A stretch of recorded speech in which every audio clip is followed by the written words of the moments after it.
মনে হচ্ছে সবাইকে সেই পথে তারা ঢুকানোর একটা প্রক্রিয়া। সেই পথে তো বাংলাদেশের মানুষ যাবে না। এই কাজটা তো শেখ হাসিনাই করেছিল, আপনাদের মনে আছে? এই কাজটা শেখ হাসিনাই করেছে, যে তার একটা পথ, তার একটা ছক, সেদিকে আপনাকে চলতে হবে। আপনি যদি সেই পথে না চলেন তাহলে আপনার খবর আছে।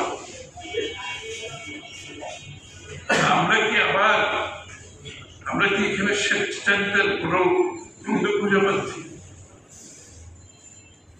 আমরা কি স্বৈরাচারের ক্ষুদ্র ক্ষুদ্র স্বৈরাচার কি আবার বাংলাদেশে তৈরি হচ্ছে? আবার কি জনগণ গণতন্ত্রের যে স্পিরিট, সংসদীয় গণতন্ত্রের যে স্পিরিট, এটা সকলে ঐক্যবদ্ধভাবে সমস্ত রাজনৈতিক দলের ঐক্যবদ্ধ প্রচেষ্টায় সংসদীয় দলের প্রথা বাংলাদেশের সৃষ্টি হয়েছে। এটা কোনো এক দল করে নেই, কোনো একটি গোষ্ঠী করে নেই, কোনো একটি ব্যক্তি করে নেই। সমস্ত বাংলাদেশের রাজনৈতিক দলগুলো ঐক্যবদ্ধভাবে একমত হয়ে সংসদীয় গণতন্ত্র করছে। আমরা কি সংসদীয় গণতন্ত্রের স্পিরিটের বাইরে গিয়ে আরেকটি গোষ্ঠী সৃষ্টি করতে চাচ্ছি, যে গোষ্ঠী একটি নির্বাচিত সরকার সংসদের উপরে একটি পরিপূর্ণ চাই ক্ষমতাধর তাদের ইচ্ছার পরিপ্রেক্ষিতে তারা পরিচালিত করবে? এই কাজটা তো শেখ হাসিনাই করেছে। শেখ হাসিনাকে বিদায় করার দরকার। সেই পথে তো বাংলাদেশের মানুষ যাবে না, সেই জন্য তারা রক্ত দেয় না, তারা ত্যাগ স্বীকার করে না। তাদের জীবনের সবকিছু দিয়ে বাংলাদেশের মানুষ তার মালিকানা, তার গণতান্ত্রিক অধিকার, গণতান্ত্রিক অর্ডার, তার নির্বাচিত সরকারের মাধ্যমে যারা তার কাছে জবাব দিয়ে থাকবে, দায়বদ্ধ থাকবে, প্রতিনিয়ত তার সুবিধা অসুবিধা একটি গণতান্ত্রিক সরকারের কাছে যাওয়ার যে প্রক্রিয়া, সেই প্রক্রিয়া আমাদেরকে যেতে হবে। সেটা আজকে অনুপস্থিত। বাংলাদেশের প্রতিটি দিন অতিবাহিত হচ্ছে সেই গণতান্ত্রিক প্রক্রিয়ার বাইরে।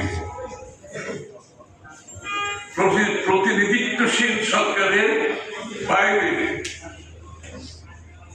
জবাবদিহি দায়বদ্ধ সরকারের বাইরে প্রতিটা বিরোধী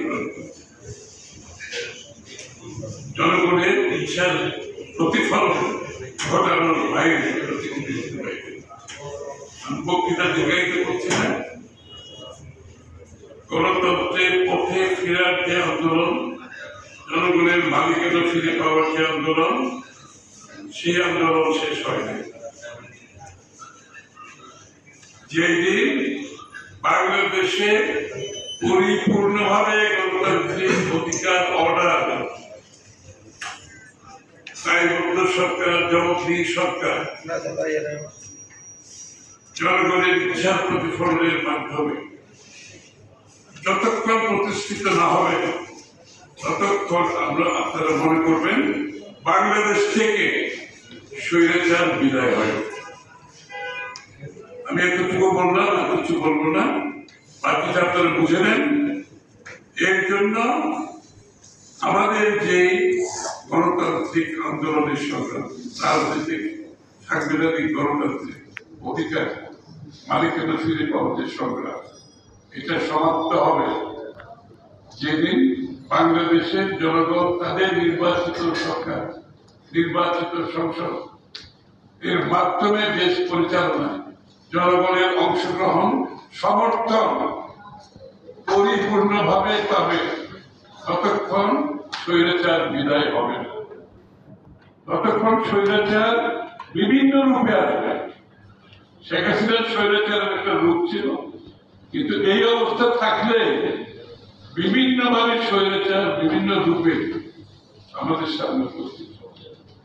এটা যাতে না হয় আমাদের সম্পর্কে প্রস্তুত থাকতে হবে সবাইকে।